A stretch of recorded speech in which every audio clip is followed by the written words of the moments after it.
हाय, कैसे हैं लोग। आशा करता हूँ सब ठीक हो गए। वैसे इस लॉकडाउन में ठीक तो कह नहीं सकते, लेकिन फिर भी उम्मीद जो मैंने कहा रखिए। खैर, आज की सेगमेंट में मैं एक इंटरेस्टिंग एक मूवी है जिसके बारे में कुछ रिव्यू करना चाहता हूँ, और उस मूवी का नाम है, क्या नाम है, करेक्ट, उस मूवी का नाम है सेवन साइकोपैथ। ये मूवी एक तरह से हटके मूवी है। जैसे आपने बहुत सारे मूवीज क्वेंटिन टेरेंटिनो या गाय रिची की मूवीज देखी होंगी, उसी तरह से ये डायरेक्टर मार्टिन मैकडोनाल्ड ने जो लिखी है और डायरेक्टर की, उसी बेस पे ये फिल्म है सेवन साइकोपैथ। इसी बेस पे, इसी मूवी के ऊपर मैं कुछ बोलना चाहता हूँ। और यकीन मानिए ये मूवी आप एक बार ज़रूर देखिएगा।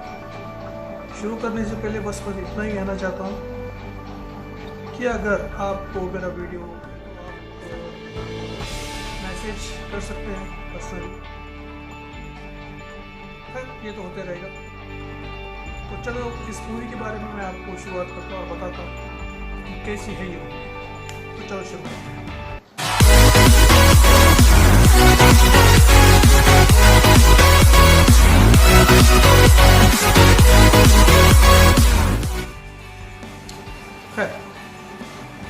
सेवन साइकोपैथ मूवी का नाम सुन के आपको समझ में आ रहा होगा कि मूवी किस बेसिस पे है और किस किस्म की होगी। मूवी देखने से पहले मैं सबको आपको यही कहना चाहता हूँ कि प्लीज़ बच्चे ये मूवी ना देखें। 18 साल की उम्र के जो लोग हैं, उनके नीचे जो उम्र है 18 साल से कम उम्र के बच्चे बिल्कुल भी ना देखें, क्योंकि इस मूवी में बहुत सारा वायलेंस, सेक्स, ड्रग्स इन्वॉल्वमेंट है। तो मैं नहीं चाहता कि माइनर एज के बच्चे इसे देखें। वैसे मूवी बहुत ही ज़बरदस्त है। इस मूवी के बारे में ख़ास बोलूँ, ये मूवी IMDb रेटिंग जो इसकी है वो 7.2 है, और मूवी का ख़ास जो सब्जेक्ट है वो इसी बेसिस पे आधारित है कि सेवन साइकोपैथ। एक इस फिल्म को डायरेक्टर जो थे वो मार्टिन मैकडोनाल्ड थे, और स्क्रीन पे राइटर वो भी मार्टिन मैकडोनाल्ड ही है। इसमें स्टार जो है वो ख़ास पूरी मूवी जो 4 स्टार पे बेसिस होती है। मेन स्टार इसके जो है वो है कोलिन फेरेल, सैम रॉकवेल, वुडी हैरेल्सन और क्रिस्टोफर वाल्केन। और ये मूवी रिलीज़ हुई थी अक्टूबर 2012 में। ये मूवी, टोटल मूवी जो बनी थी वो $15 मिलियन में बनी थी, और उसका बॉक्स ऑफिस कलेक्शन जो था वो करीब $33 मिलियन था, जो कि बहुत ही बेहतरीन है। तो अब ये जो मूवी है ये मेन 4 कैरेक्टर पे बेसिस होती है। 4 कैरेक्टर, इस मूवी के मेन जो 4 कैरेक्टर है, इसी बेसिस पे मूवी शुरू होती है। फिल्म तो वैसे सेवन साइकोपैथ पे है और इसमें सेवन साइकोपैथ ही बनाया है, लेकिन पूरी जो मूवी है वो गिर्द टोटल एक 7 कैरेक्टर के आजू बाजू ही है। और ये जो मेन जो 4 कैरेक्टर है, सबसे पहला जो मेन कैरेक्टर है वो है मार्टी। मार्टी एक स्क्रीन प्ले राइटर होता है, जिसे एक मूवी के लिए एक स्क्रीन प्ले चाहिए होती है, और वो स्क्रीन प्ले बनाता है सेवन साइकोपैथ पर। उसे चाहिए सेवन साइकोपैथ, इस बेसिस पे उसको एक मूवी बनानी होती है, उसके लिए वो स्क्रीन प्ले लिखते रहता है।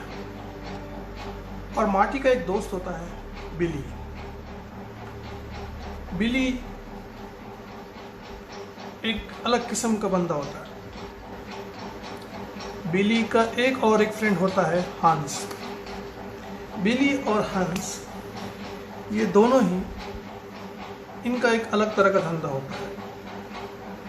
अमेरिका में जो डॉग लवर्स होते हैं, आप वो देख सकते हैं, इनका काम यही होता है कि लोगों के कुत्तों को चुराना, और वो लोग जब एडवर्टाइजमेंट डालते हैं कि हमारे कुत्ते को लौटाने के बाद इतने इतने पैसे मिलेंगे, तो वापस वो आराम से वो कुत्ता उनको लौटा देते हैं। खैर, इसी तरह उनका धंधा चलते रहता है। अब ये जो बिली और हंस होते हैं, इनका जो बिज़नेस होता है, ये बिज़नेस जो होता है, उनका जो धंधा होता है कुत्तों को अटैक करने का और वो उनके मालिक तक पहुंचाने का, ये चलने की तरह। लेकिन हंस के इसके पीछे एक रीज़न होता है। हंस की एक वाइफ होती है मायरा, जिसे कैंसर होता है, जो हॉस्पिटल में एडमिट होती है, और वो पूरा पैसा उसी के इलाज के लिए लगाता है। सेवन साइकोपैथ, ये मूवी के ऊपर, इस सब्जेक्ट के ऊपर मार्टी जो होता है वो कई तरह से सोचता है कि उसे फिल्म एंड कैसे करनी है और शुरुआत कैसे करनी है। वो इस जमलिंग में और परेशानी में रहता है, और उसको एक बहुत बुरी आदत रहती है कि वो अल्कोहलिक होता है। सबसे पहली जो शुरुआत होती है मूवी की, उसमें एंट्री बताया है फर्स्ट साइकोपैथ, जो होता है जैक ऑफ डायमंड्स। उसका तरीका होता है इटालियन अमेरिकन माफिया को मारना, और उनके ऊपर वो एक कार्ड्स फेंकता है जैक ऑफ डायमंड का। डायमंड पैक, डायमंड पत्ता जो होता है वो उसके ऊपर फेंकता है।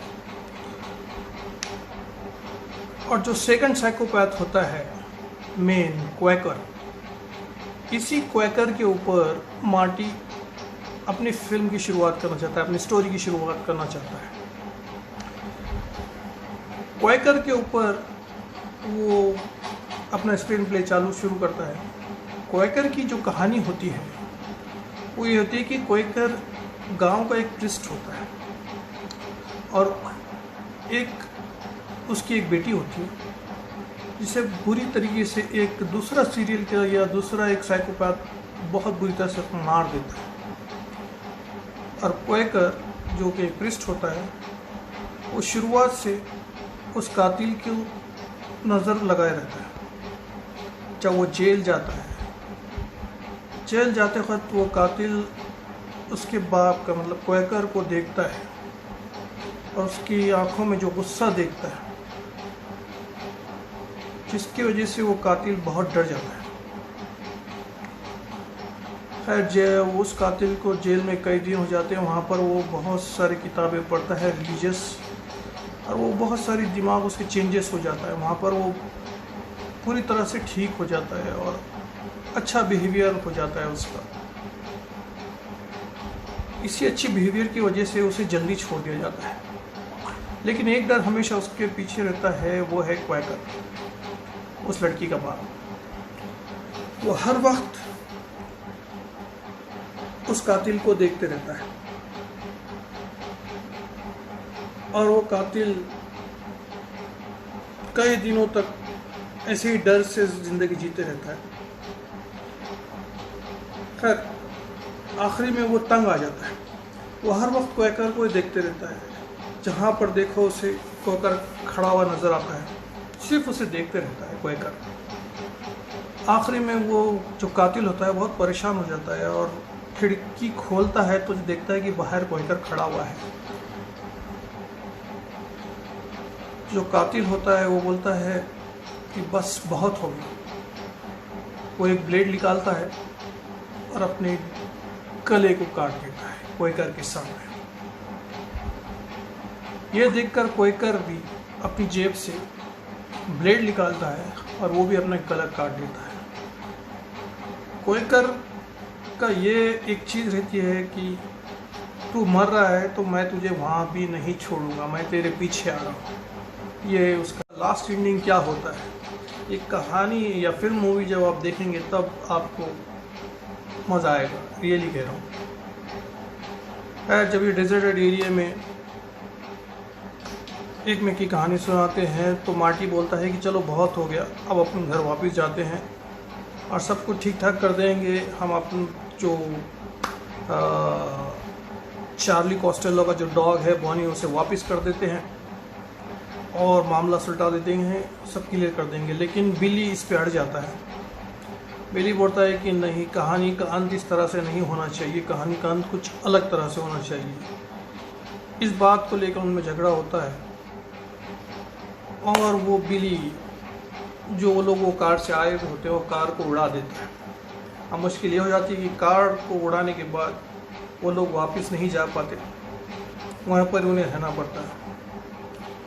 और वहाँ से वो एक कॉल करता है चार्ली कॉस्टेलो को कि वो लोग वहाँ पर है, अगर वो अकेला आए तो उसे उसका वो डॉग उसे वापस कर देंगे। बिली यहाँ जानता है कि चार्ली कॉस्टेलो वो तो अकेला आएगा नहीं, और एक लास्ट मूवी एंडिंग इस तरह से वायलेंट तरीके से या धूम धड़ाके से होनी चाहिए, ये सोचकर बिली उसे इनवाइट करता है चार्ली कॉस्टेलो को कि उसका डॉग उसे लेके जाए। खैर फिल्म इस तरह से चलती है और आखिरी एंड में जब जो कुछ भी होता है उसको मैं ज़्यादा स्पॉइलर नहीं बनना चाहता हूँ। आप जब वो मूवी देखेंगे तो यकीन मानिए बड़ा मज़ा आएगा आपको। ये सचमुच में एक तरह की साइकोपैथ मूवी है, जैसे मैंने पहले ही कहा, जैसे अपने गाय रिची या टोरेंटिनो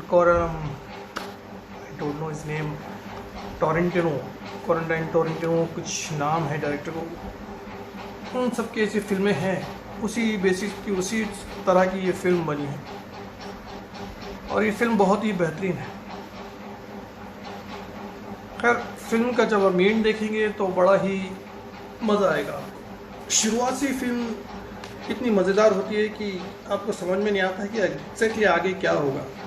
ये कहीं भी किसी तरह से भी बोर नहीं करती है आपको। फिल्म का सबसे मेन जो सब्जेक्ट है वो साइकोपैथ पे, ये हमें बताता है कि लोगों के माइंड किस तरह से चेंजेस हो जाते हैं। जो वायलेंस लोग होते हैं, जो साइकोपैथ होते हैं, उनके भी दिमाग क्या चेंजेस होते हैं, उनकी भी कैसी सोच होती है। वो रिलीजियस या फिर रिलीजियस को नहीं मानते, इस पर भी ये फिल्म में बहुत कुछ बताया गया है। और बहुत सारा वायलेंस देखने के बाद वो लोग इस चीज़ को कैसे उनके माइंड चेंजेस हो जाते हैं, ये भी फिल्म के बारे में बताया गया है। खैर फिल्म देखिएगा ज़रूर एक बार। खैर इतना ही ये फिल्म है। और एक ख़ास चीज़ भी इसमें है कि वो हंस का एक पहनने का स्टाइल, कारावाट जो होता है, उसके पीछे भी एक राज होता है। कारावाट जो पहनता है, वो कारावाट जो होता है वो एक हैंकरचीफ की तरह होता है। कई लोग पहनते हैं इसे, वो क्यों पहनता है उसका भी एक अपना एक सस्पेंस होता है। फिल्म देखने के बाद आपको पता चलेगा। तो मेरा बस इतना ही कहना है कि एक बार आप इस फिल्म को देखिएगा ज़रूर। और जाते जाते बस मैं आपको यही कहना चाहूँगा कि आपको मेरा ये वीडियो या मेरी ये जो कहानी है ये फिल्म के बारे में रिव्यू है कैसा लगा, प्लीज़ मैसेज ज़रूर कीजिए, अपनी राय बताइए। और नेक्स्ट सब्जेक्ट या नेक्स्ट ऐसा कौन सा टॉपिक हो जो आप चाहते हैं कि मैं लेकर आऊँ या उस बारे में कोई नॉलेज आपको दूँ या कुछ जानकारी दूँ, तो प्लीज़ आप मैसेज में आप उसे रिव्यू कर सकते हैं या बता सकते हैं।